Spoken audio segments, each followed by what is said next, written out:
நீ என்ன பண்ணிட்டு அதை தரங்க தானே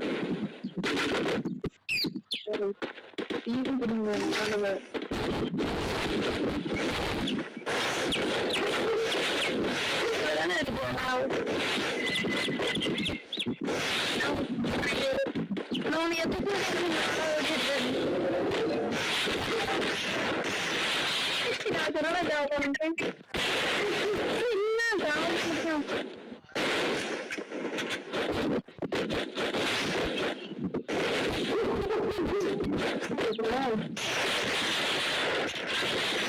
நான்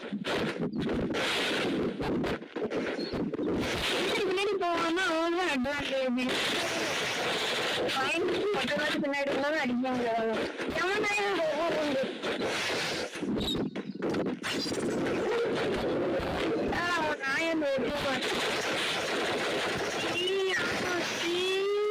அடிக்கேட்ட நான்